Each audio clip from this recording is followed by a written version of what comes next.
Welcome to Cross Border Interviews, the show where we dive into the insights of municipal political leaders from across Canada. Our mission on the show is quite simple: shine a light on the dedicated individuals who day in and day out work around the council table to shape the communities that we call home. And today, we travel to Lacombe County to sit down in person and speak with Lacombe County Reeve, Barbara Shepherd.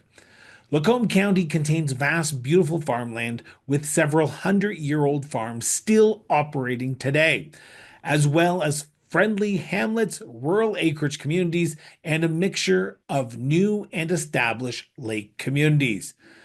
We take great pride in Lacombe County in honoring their historic rural roots while supporting new development opportunities. With low taxes on farmland and residential, Lacombe County offers a unique experience in merging new growing families with established and mature areas. Across Canada, our cities, towns, villages, and rural communities are alive with stories waiting to be told. Stories of innovation and economic development, resilience in the face of the housing challenges, and the financial hurdles municipalities overcome every day. At the Cross Border Network, we bring these stories to life. From coast to coast to coast, we're connecting Canadians to the issues shaping our communities and showcasing the people working tirelessly to make them thrive. With your support, we can expand our reach, amplify more voices, and shine a light on the challenges and triumphs of municipal life. For as little as $3.99 a month, you can help us grow and continue sharing the stories that matter most. Join us today and be part of this important mission. Together, we can tell more stories, build stronger communities, and make a real difference. Support the Cross Border Network now. Visit www.crossborderinterviews.ca today. Reeve, thank you so much for sitting down with me and doing this interview, and thank you for allowing me to conduct this interview in your office in Lacombe County. So thank you so much. Well, thank you for coming. I think I'm looking forward to this opportunity to talk about Lacombe County with you. Awesome. But before we do talk about Lacombe County, as anyone who listens to the show knows, let's learn a little bit more about Barb, the woman behind the title of Reeve. Where did your sense of duty to serve your community come from, Barb? Wow, that started at a very early age. I grew up in a house where my father was the chairman of the school board. He actually ran for provincial politics unsuccessfully in Saskatchewan when I was a young child, and he was always involved in the community. He was chair of the rink committee where they raised funds to build a skating rink in Consell, Saskatchewan. So my parents were actively involved in the community for as long as I can remember, and I've always been actively involved just like they were. So it sounds like you're not the dark horse of the family, the only one who's gone into politics. No, not really. Dad, however, didn't really get past home plate, but he gave it a good old college try. Well, and that's all that matters at the end of the day, particularly at the provincial level. But you decided municipal was where it was at. Did you ever think to yourself you'd follow in your father's footsteps and run provincially, or was municipal always where it was going to be? Well, you know, I was so busy and focused on making a living when I needed to make a living that I never really thought much about politics. I always had an interest, but as far as leaving my work and taking the chance that on politics, I never ever got that far. But I got to the point in my life where I'd worked in the banking industry for 36 plus years, and I really was wanting to back it off a little bit, but wasn't sure how I was going to do that. So when our local councillor decided to retire and leave municipal politics, I decided, you know, I think that's where it could be for me. So I ran and was successful, and here I am. So that was 3 terms ago. You're coming up to the end of your 3rd term, I should say. So 2 and a third, 3/3, or 3/4 of terms ago. I want to go back to that first election because you said you didn't consider putting your name, or you didn't put your name on until you knew the other person was not running again. Had you thought about it prior to that, or was it always, I'm going to wait my turn? I think it was a little bit of wait my turn. I knew Cliff Soper, who was my predecessor. I knew him, and definitely well-respected individual, lots to offer. And, I never really thought about when the day would come that he would retire. But when he did, I just felt like it was right for me that was my turn and was my time. Maybe not so much my turn, because that isn't always the way it is in politics, even though you might think it's your turn. But no, I just felt like it was my time. I had a pretty successful career in the banking industry and felt that it was time now I could afford to back away from that and do something on my for civic duty more. What was the draw municipally? Because municipal politics is a unique beast in itself. You were the closest to the people. Did you have a sense of the pulse of what Lacombe County was going through 2 3/4 of a term ago? Or did you look and say, I want to learn, I want to help my community when I get around that table? What was that driving force to say, okay, I think I would be the best person to have my voice around that table? Well, I had been the manager of ATB in Lacombe, the branch manager in Lacombe, and I got to know a lot of people in the county, as well as the city, of course. And then I went back to Red Deer as the manager of the Business Banking Center, and I had relationship managers there who had clients that were in Lacombe County. So I stayed in touch with a lot of those people, and I love Lacombe County. That's where I lived. So many things happening there, so many engaged people in the community, 4-H clubs, just a real thriving community. And I think I know what at that time, what I felt I brought to the table was a good sense of financial acumen, and I believed I had something to offer in that area. And because I had been on the Hospital Foundation board, I'd been involved in 4-H, I'd been involved in with the business. So you were ingrained into the community. I was ingrained in the community doing stuff. And so to take this step to the municipal level, I felt was almost like the next step. When you got sworn in that very first term, you were sworn in as a councillor, and you were sworn in not just as District X councillor, but you were sworn in as a Lacombe County councillor. Yep. Over your term in office so far, you've had to make some pretty tough choices, pretty tough decisions that are going to impact not just the people who have elected you to represent them around that council table, but Lacombe County as a whole. How do you, and we're talking just about yourself, and this is Chris and Barb talking right now, how does Barb make the best choice for the community, knowing that not always the people who elected you are going to benefit from that decision? Well, and that's the tough part of the job, right? I mean, the municipal government... Does it get easier? I think it gets easier in the fact that mentally I don't stew about it as much as I used to. Okay.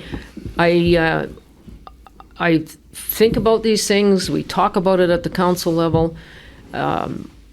We have a really good council. We are thoughtful.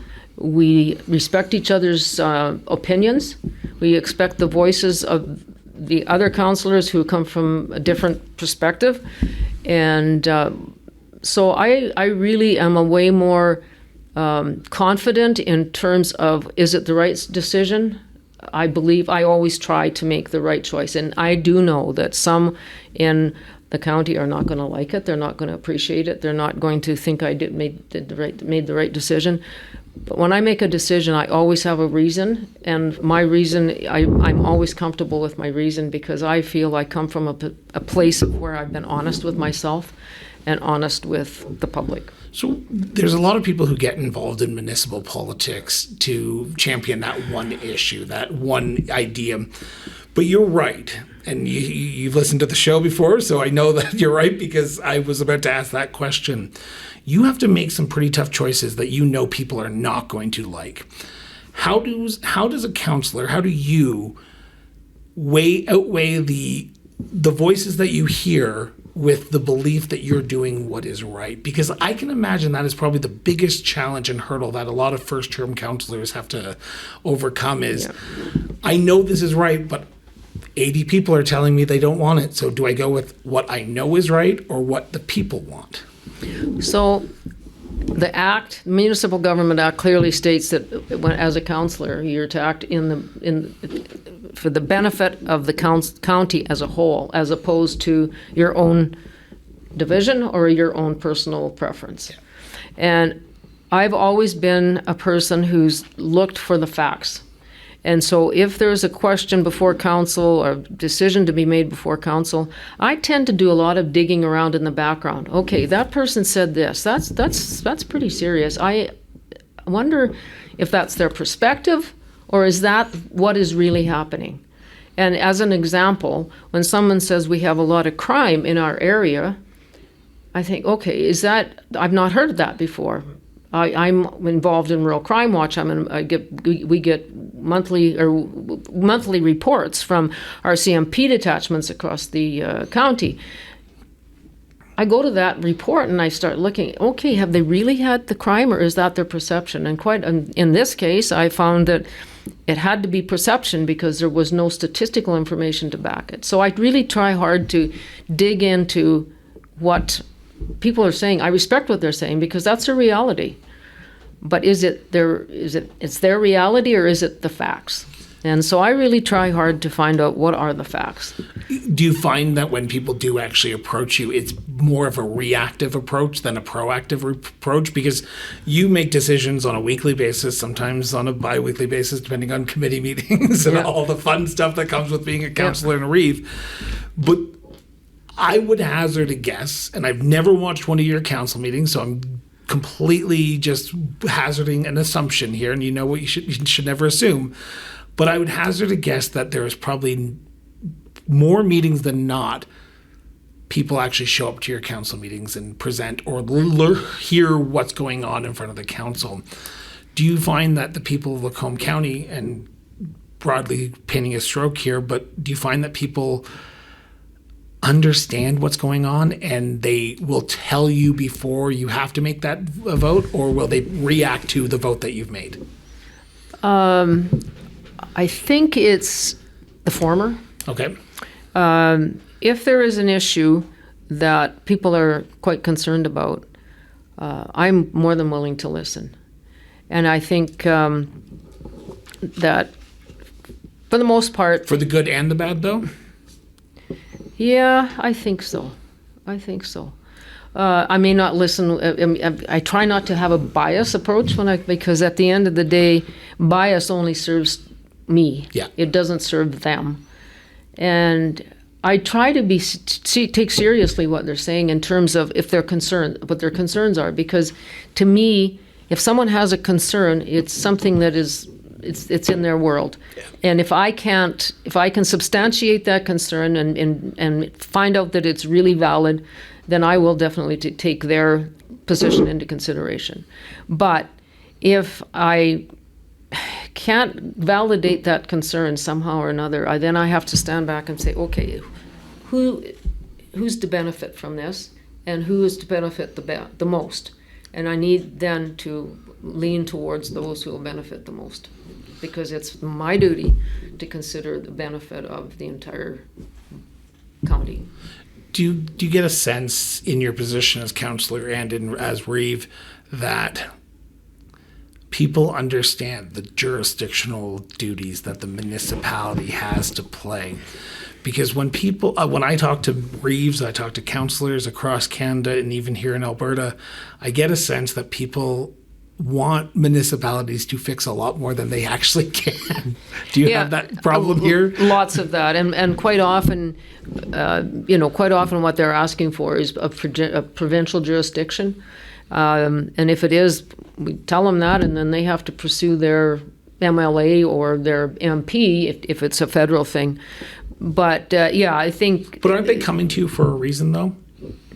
Are they not coming to you to address that? Because I heard this, and I forget the mayor who told me this, but he told me that MLAs, MPPs, MHAs, depending on which province or territory you're in, are more likely to get back to the Reeves, the mayors, the councillor than the individual. So when a resident who knows you, Yep. probably knows you a lot better than their MLA Yep. or their MP, you deal with it, Barb. I'm telling you that healthcare is an issue. I'm telling you that school's the issue. So go deal with it yourself, because I've elected you to do that. I will carry it forward if, but for the most part, though, if it's a provincial jurisdiction, I will speak to the MLA, Okay. because we have an MLA that's very open to being Who is your MLA? Jennifer Johnson. Okay, yep. And Jennifer is very open to the concerns of her constituents. And so if in fact it's a provincial issue, I will suggest they contact Jennifer Johnson. And I have Jennifer Johnson's phone number, so I can phone her myself and just let her know that there's somebody that has this concern. Would she be willing to get a hold of them? And that happens. And of course, we also know our council is also I feel like friends with Blaine Calkins, who is our MP. And for an MP that's when the government, or an MLA for that matter, if their government isn't the one in power, it's pretty difficult. Yeah. And so, we kind of run around in a mud puddle, right? Especially at the federal level, right? At the federal level right now, for sure. But I will speak to the higher government authority if they're not having any luck with it. But most often I find that once they understand that they need to speak to the MLA, and they go and give them encouragement to do that, they will do that. And the MLA has always been Jennifer has been our MLA now since the last government came to power. And so, and she's always very receptive. I want to turn to Lacombe County as a whole now. Okay. And before I do that, as I always do, so if you've heard the show before, you can skip the next 15 seconds. If not, stick with us. This is a conversation between the Reeve and myself. This is not a motion of council, not a direction of council, not a policy of council. This is the Reeve's opinion. Now, it may line up, but she has one vote on council. She needs a majority of votes to pass anything or do anything, and that's the way our system is structured. So this is the Reeve's opinion. And so what many people don't understand about the Reeve is that they have to have the direction of council to speak on behalf of council. So, yes, I'm glad you put in that little blurb there, because that I always helps. get emails. I will probably get an email about this one as well. Reeve, in your opinion, as of recording this at the end of January 2025, what do you see as the biggest challenge or challenges facing Lacombe County today? The biggest challenges facing Lacombe County today. Well, one of the challenges that I think could be not that far off is the unknown infrastructure deficit of some of our smaller internal municipalities, like our towns and villages. We know that some are experiencing underground infrastructure issues as we speak. Some of them are, we have one just recently in Paint Earth County that became part of Paint Earth and they brought with them a $10 million infrastructure deficit. In Clearwater County, they just amalgamated with the village of Caroline as well? Yes. So at this point in time, we think our internal friends, the smaller communities within our boundaries are seemingly doing okay. We did 20 years ago, though, have the village of Mere amalgamated with the county, and I think most of Lacombe County residents will remember that. Controversial? I wouldn't say it was controversial, but we are now realizing that we knew at the beginning, and that was before my time that it amalgamated, but it was known at the beginning that they did have infrastructure deficit issues, and we're now being faced with the reality of having to deal with those, and it's going to cost a few $1 million to upgrade that, right? So we have the village of Alex, Clive, Bentley, and Eckville in our boundaries, and we're not certain of the infrastructure deficit that they may experience, but any of these entities don't have the capacity to raise the funds from a tax perspective, initially anyway, to replace their underground water and sewer, and a lot of them are 50 plus years old now and will require something probably fairly soon. But on the flip side of that, and I'm not trying to play savior to the urban communities right now, but I'm going to challenge you a little bit if you don't mind, Yeah, Reeve. absolutely. Your rural municipality has their own infrastructure issues as well. I talked to Paul McLaughlin, the former president of RMA, on numerous occasions in 2024, 2023. Bridges. I saw some of the states of your roads while I was traveling across Lacombe. They're not the best, but they're better than more than I've seen. That's right. So you have your own infrastructure challenges, and then you're sort of playing, I need to keep an eye over my shoulder because I need to know what my neighbor's doing here. So how do you solve an infrastructure problem when you have so many unknowns in the problem era? Well, our approach has been, thankfully, from numerous councils now to make sure our reserve policy reflects and is substantial enough to make sure that we have reserves on hand for those infrastructure services. Back in the Klein era, when the bridge programs, funding programs were withdrawn, we didn't have a reserve for bridges. We now have a reserve for bridges that, thankfully, we're able, as we need to repair those bridges on a timely basis. And we've taken the position of having an on-staff engineer who can help us with that, because if we're all constantly at the beck and call of some of the engineering firms, we pay a considerable amount of money, and sometimes there's wait times for those things to be dealt with. But we now have a program, a bridge replacement program in place, and we have funding to our reserves that will cover those infrastructure deficits as time goes on. And that's one thing that previous councils have left us in great shape. They had a robust reserve policy. We continue to contribute to reserves, and we are not too bad off when it comes to infrastructure. And now, having said that, we now have underground pipes. We have servicing our industrial parks, our commercial parks. Obviously, we need to have reserves in place for them when they need to be repaired too. But as far as our infrastructure goes, we have a road rebuilding program, we have a bridge replacement program, we have a new pavement program, and we have an existing pavement repaving program. And those programs are all backed with reserves that we contribute to annually. I always find it, reserves are great, but reserves are based on, we're going to put this money aside for this project, or we're going to put this aside so that way if potential something comes up, we can fix it right away. But people are struggling right now. And I'm saying this, I say this to everyone.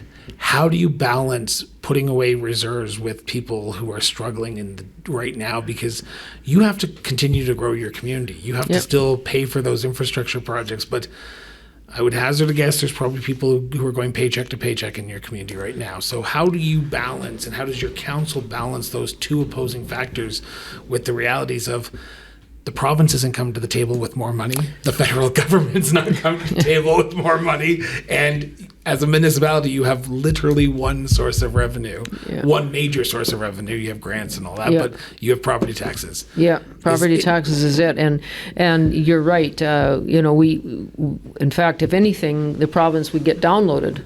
Additional funding. What? You're talking about you get downloaded? I disagree with that. You don't. You have nothing to worry about. You haven't seen our police bill then, obviously. That's a federal issue. Let's go there. Yeah. But no, I hear what you're saying. We, each and every year, are very considerate of, first of all, we need to provide a service. Yeah. And what do our ratepayers expect? And so can we continue to provide that the level of service we are today? And if so, how much money is it going to take? And we consider that when we budget time, as all municipalities do. We're not alone in that. But we also.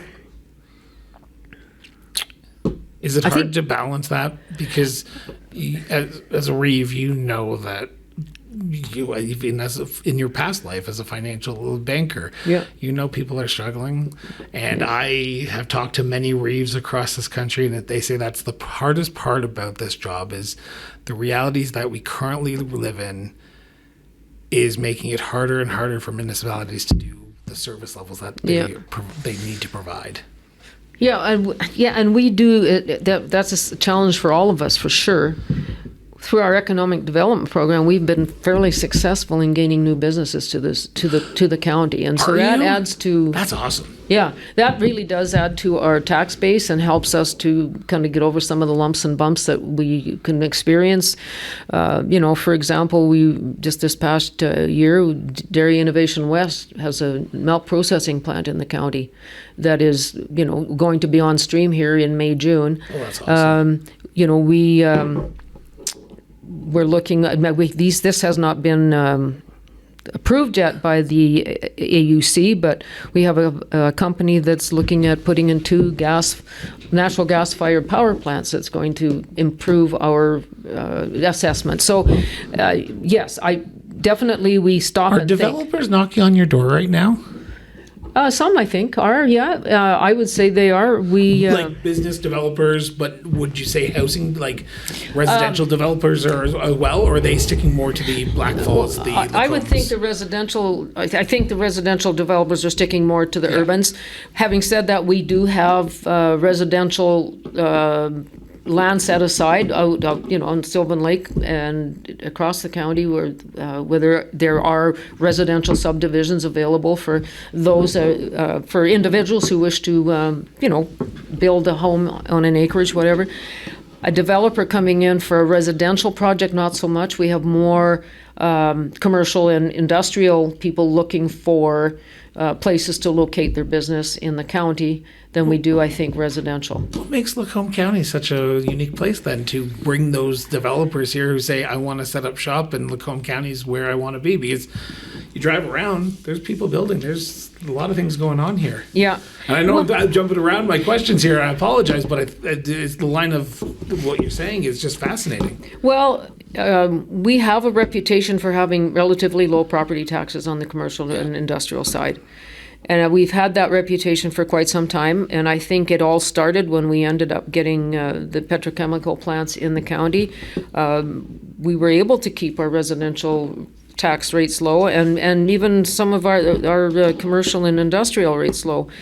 And relatively speaking, compared to some of our neighbors, our tax rates are a little bit lower. We have a great transportation mechanism corridor in Lacombe County. We've got Highway 2, we've got Highway 12, we've got CN, we've got CP. We are really placed from a transportation perspective. If somebody is looking for something where they need to get something delivered, for example, Eagle Builders. Yep. They're building infrastructure across the province and actually into BC and into Saskatchewan.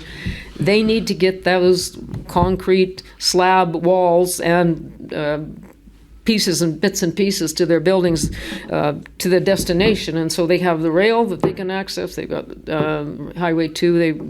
They have a really robust. We have a really robust transportation sector here.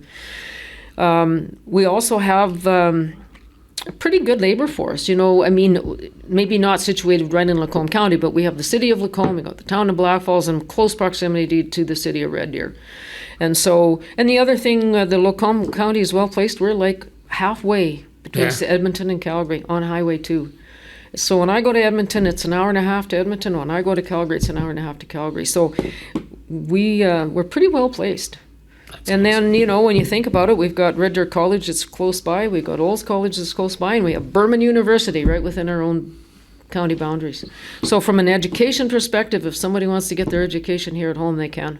It's You have a lot of things going for you. Yeah, we do. What's the thing you're proud of? What's the one accomplishment that Lacombe County has done in your tenure so far that you look back on, you say, you know what, we have set Lacombe County up for the next 50 years because we were able to get this done? Or is there a project that is in the works right now that you are proud of that is coming down the pipeline that you're going to be able to get and say, looking back, we did the right thing here? Well, the one thing that I definitely feel like again, it's not this current council that can really take credit for this, but a previous council made the decision that we were going to build our own roads.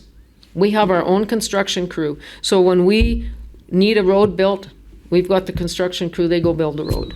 Really? And so we're not at Are the you beck unique and- that way? I think so. I recall, I'm going to say in the late 90s, I believe, I was working for the Royal Bank at the time, and I financed a number of graders for fellows who were going to be contracting to the county of Red Deer for grading roads. Now, I was not paying a whole lot of attention to what Lacombe County was doing at the time, but at that time, Lacombe County made the decision that they were going to continue to build their own roads, and they were going to continue to have the grader operators and own the graders, and the grader operators would be employees. And we are still doing that today. So we are not subject to the whims of contractors who may or may not be able to get to us this year to build the road we need to have built. We build it. So that, I can't take credit for that.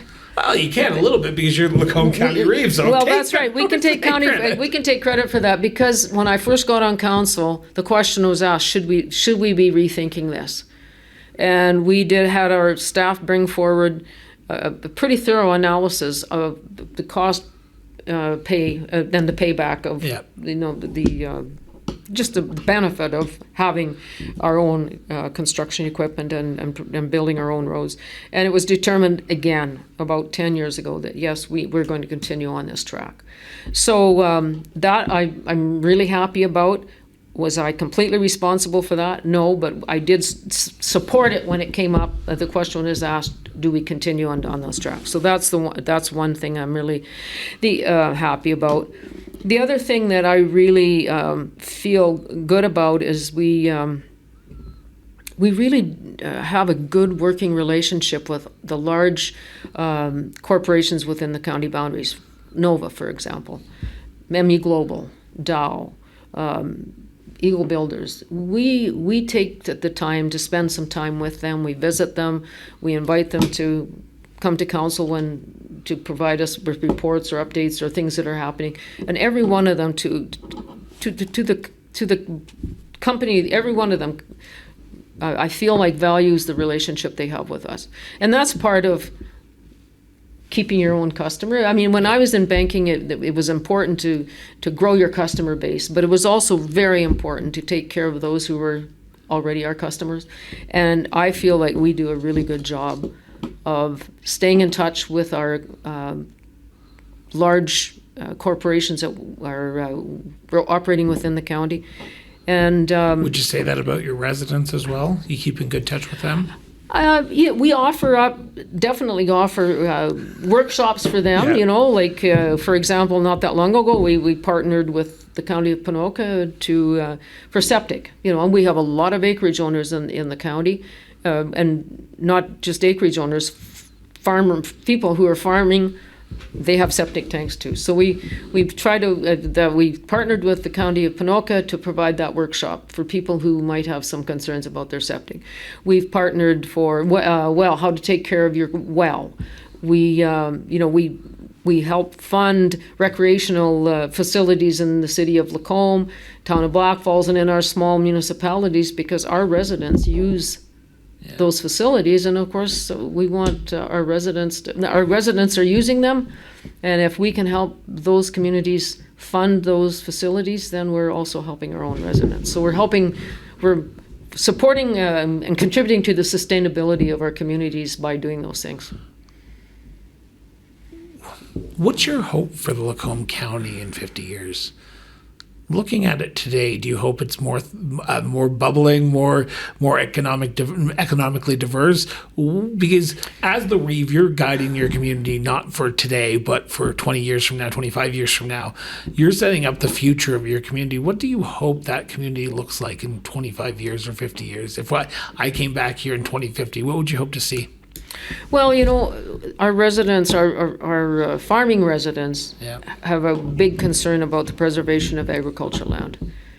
And I have that concern too. And Lacombe County has such a robust, committed, successful farming community. We have ratepayers within our community who are the chair of the Canola Commission. We have ratepayers who have children who are now going to 4-H clubs that are over 100 years old. My hope is that would continue, that the success of the agricultural community in Lacombe County will still be leaders, because there are lots of them within the county that are leaders province-wide. I'm not sure if there's any on a federal level, but certainly from a provincial level, we have a lot of farmers who are presidents and chairs of producer groups. And I would hope that would continue. But the biggest concern they have is the continued preservation of agricultural land. And for me personally, as a Reeve of this county, I'm abundantly aware of that. And that's my hope too, because I know that we have the capacity to produce a lot of food in Lacombe County. And if I was to be sitting in this chair and the capacity of our farmers and the resilience of our farmers was called into question because of county policy of not protecting agricultural land, that to me would be something that would be very unfortunate. I want to turn to my second last subject, and this is the subject that is relatively new to the show because we are in Alberta, and Alberta is heading to the polls in October of this year. I've got to ask the question, and you don't have to tell me if you have or haven't, but I've got to put it on the record so that way I know I at least have asked the question. But we are heading into a municipal election season. It has already kicked off as of January 2nd. Nominations can be filed across every municipality except the summer villages because they elect them in July. Have you made up your mind if you're going to be running for re-election, or are you still undecided at this time? Well, I'm leaning to the undecided, but I've been on council for 12 years. There's still a few things in my life I'd like to accomplish, and my sense of responsibility doesn't allow me to miss very many council meetings. So even though I am somewhat undecided, I really do believe that it's important for other individuals to have the opportunity to serve as well. So I am considering my options. Awesome. I want to turn to my last subject now, and this is my favorite subject because I like tourism. We had a lengthy conversation before we started recording that I've been out traveling around Lacombe County. I was traveling around Red Deer County as well. What are some of the hidden gems in Lacombe County that people need to come and see if they ever find themselves in Alberta, in central Alberta? Well, if you like walking, we have trails, right? And we have a wonderful trail from, south of Black Falls. The Blind Man River is the dividing line between Red Deer County and Lacombe County. And there is a trail from the Blind Man River all the way up to Lacombe. And then we have a number of trails in some of the residential subdivisions within the county have put in trails. Nova, out at the Nova plant, they have a wonderful trail out there. And I live out in that area, and I rarely go by that trailhead that there's not at least one or two vehicles sitting there. So I know that our local residents around the petrochemical plant enjoy that trail. So we have trails, if that's your bag. We have a place called the Ellis Nature Center, which draws people from Calgary and Edmonton. I'm on their board of directors and have been for a number of years. And in the last year, we had more and more folks coming from Red Deer and Calgary to that site. It used to be called the Ellis Bird Farm. So the fellow who owned the site when he was farming, an active farmer, he and his sister were instrumental in helping the bluebird keep a home in central Alberta. Bluebirds are cavity nesting birds, and of course, as land was cleared for farming, the number of trees available for nesting disappeared. And Charlie started building nest boxes and putting them along fence posts along the fence lines. And the bluebird is alive and well in central Alberta, which it may not have been had he not done that. So this Ellis Nature Center is the home place of where Charlie and Winnie Ellis used to live. And that site has successfully attracted a purple martin colony, and those are the ones that live in those apartment type boxes. And people come there and they're just fascinated. They can sit in that yard and see all these purple martins flying around. And so that to me is one of the gems. We have 3 lakes in Lacombe County. We have Sylvan Lake, Gull Lake, and Buffalo Lake. And so So you're surrounded by most of the summer villages in this province. And we're surrounded by summer villages.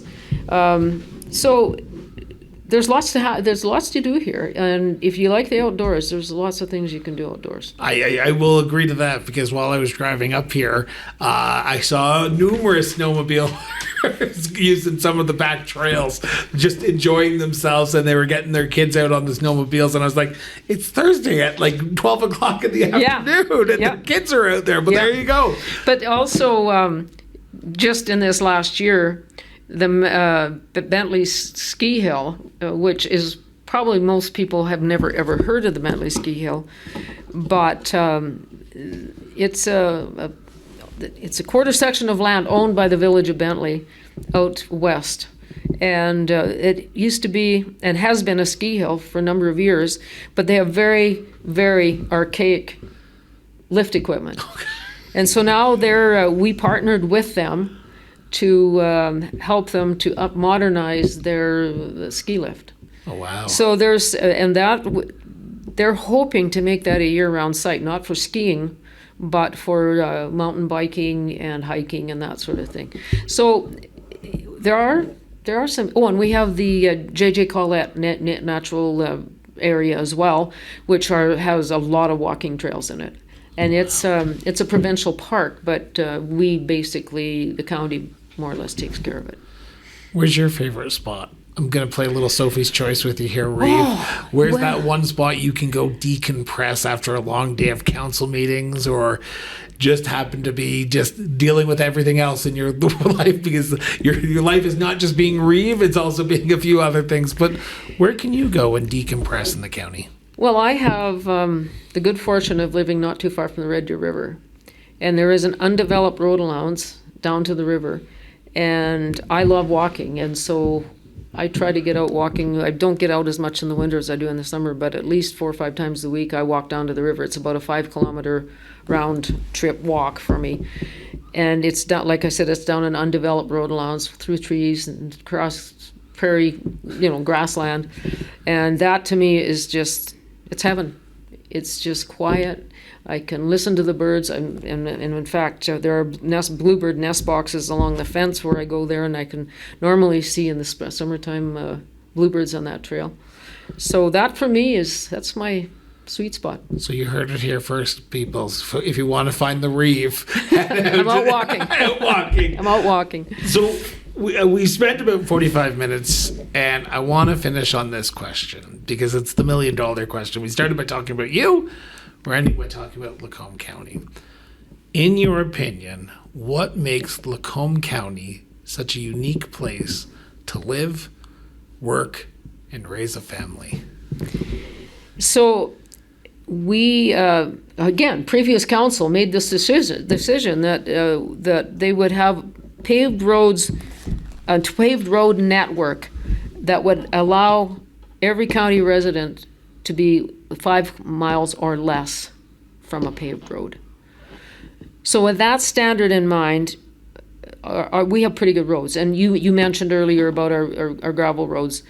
We have a pretty decent... But there was graders all out on those gravel roads cleaning the snow off already. Yeah. So I wasn't saying that they're bad. I'm just saying there's gravel roads. Yeah, there are gravel roads, and that comes with living in the country, right?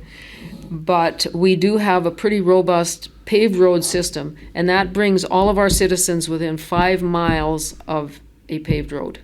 But if you live on gravel, you are 5 miles or less from a paved road. So that to me is pretty important, because if you want to live on an acreage or live in the country, you still have to get your kids to school. Yeah. You still have to get to work yourself, because most people are, if they're for farming, one or both of spouses most likely have an off-farm job. So you need that transportation route, which is extremely important. But there's just so much for people to do. There are 4-H clubs. If your kids are interested in anything, dogs, cats, sewing, small motors, computers, there will be a 4-H club that you can find that will serve your needs. So as far as your children go, they can be taken care of. There'll be 4-H clubs, recreational facilities that the county participates and partners with our urban partners to make sure that there's decent recreational facilities. Paved road thing I already met. There's recreational facilities. In addition, we have the 3 lakes, like I mentioned. We have a tourist destination and Ellis Nature Center, but the town of Black Falls and the city of Lacombe also have things that you can do, right? So, for example, in Black Falls, they have a bike skills park. They have a BMX track. So if you have children that are interested in BMX, you don't have to go to Red Deer. You don't have to go to Edmonton or Leduc for BMX. You can do BMX right in Black Falls. Wow. So, I suppose there's things that people would say is a detraction from Lacombe County, but like I said before, we have our transportation corridors. You can get to see your grandma in Edmonton in an hour and a half, if that's where your grandma is. Or if you want to go to a hockey game in Edmonton or Calgary, an hour and a half puts you there, right? And then we have Red Deer, a more medium-sized community that also has a bundle of amenities. So, we're pretty well placed. You certainly are. To be, for anybody that wants to have a good quality standard of living, I think Lacombe County provides that. And jobs, of course, just about everywhere you look. Reeve, I want to thank you so much from the bottom of my heart for doing this, for inviting me, for allowing me to conduct this interview in person. I never know what to expect from these interviews, but it sounds like you don't just lead Lacombe County, you exude what Lacombe County is all about. So thank you so much for sitting down with me and doing this interview. Well, thank you. It was an opportunity that I really, truly appreciate. Thank you. Thank you. Thank you so much for tuning in for another episode of Cross Border Interviews. Now, we hope you've enjoyed today's conversation with one of Alberta's great municipal leaders. To stay in the loop with all of our episodes, don't forget to subscribe to the show on your favorite platforms or head over to YouTube and type in Cross Border Interviews and find us there. For even more content and learn more about the stories and people that we feature on the show, visit us online at crossborderinterviews.ca. Your support means the world to us, so share this episode with your friends, your family members, and keep the conversation going. So until next time, stay informed, stay engaged, and we'll see you next time here on Cross Border Interviews. Till then, everyone.